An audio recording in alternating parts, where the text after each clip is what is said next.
Economics. Everyone talks about it, but nobody really wants to read a 1,000-page book filled with graphs and equations. So today, let's run through the major economic systems that humans have come up with and see how they actually work in practice. Spoiler: none of them are perfect, but all of them claim to be. Let's start with the big one: capitalism. Capitalism is based on private property, free markets, and profit. In theory, anyone can start a business, sell something people want, and make money. If you're good, you get rich. If you're bad, you go bankrupt. Competition is supposed to make everything efficient. In practice, though, capitalism can create giant corporations that eat the competition and then charge you $10 for a bottle of water. But hey, at least you have choice, right? On the other side, we have socialism. Socialism says, hold up, maybe the workers should actually own the factories they work in. Instead of one rich guy sitting on a yacht, the profits are shared among the people who actually produce the goods.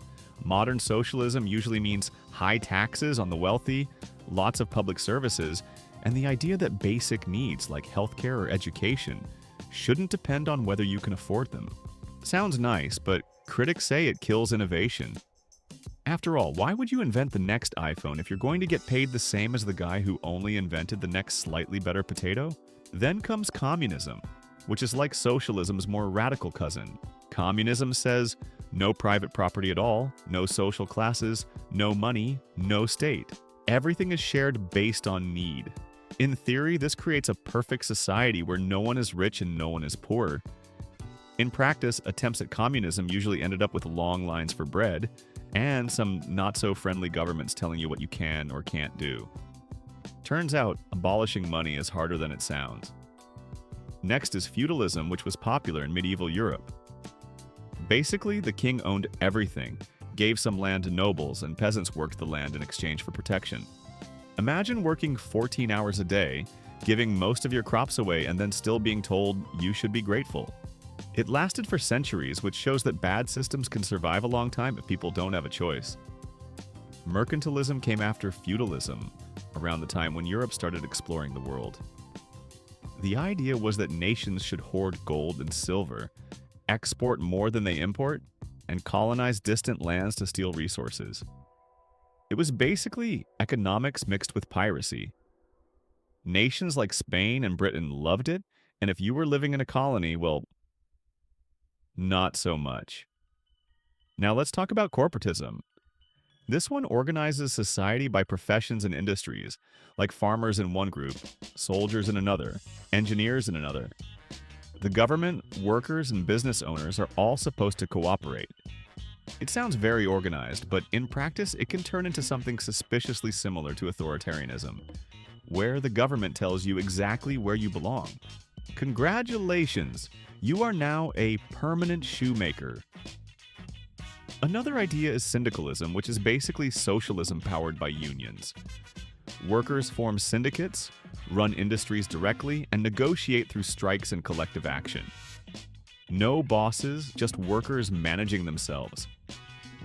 This sounds democratic, but imagine your workplace trying to decide even the coffee budget by voting. It could get messy. Of course, we can't forget traditional economies.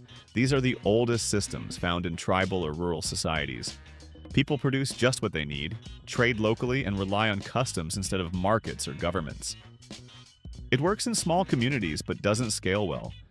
You can't really run a global smartphone company based on, my grandfather traded 3 chickens for a cow, so I'll do the same. Mixed economies are the most common today. Almost every modern country mixes capitalism with a bit of socialism. The United States is mostly capitalist but has public schools, social security, and some regulation. Scandinavian countries lean heavily socialist but still allow businesses to compete. It's like making a smoothie out of different systems, hoping the good parts cancel out the bad ones. Then we have state capitalism, which is capitalism with the government playing CEO. Companies are privately run, but the state controls the commanding heights of the economy, like oil or banking. China is a famous example. People argue endlessly, is it capitalism, socialism, or some Frankenstein hybrid? The answer is yes. Welfare capitalism is another blend. It accepts free markets but softens the harsh edges with a safety net. Think universal healthcare, unemployment benefits, and pensions. You can still become rich, but you won't starve if you lose your job. Critics call it expensive, but supporters call it civilized. Finally, let's look at anarchism applied to economics. Anarchists believe in self-managed, stateless economies where people cooperate voluntarily. No government, no bosses, just free associations. It sounds beautiful on paper, but in real life, people can't even decide what pizza toppings to order, let alone manage an entire economy without conflict. So, what's the conclusion? Every economic system promises prosperity, fairness, and happiness, but reality is messier. Capitalism creates wealth, but also inequality. Socialism tries to fix inequality, but struggles with efficiency. Communism promises utopia, but usually ends up with dystopia. Feudalism gave us knights in shining armor, but also 95% of the population stuck as peasants. Mercantilism gave us trade, but also colonialism. And mixed economies, well, they seem to be the compromise we're all stuck with.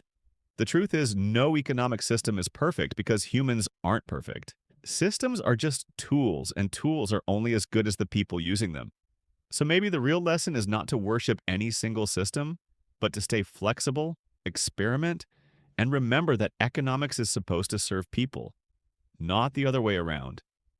And that, in just 10 minutes, is how all the major economic systems work. Congratulations! You now know more than half the politicians on Twitter.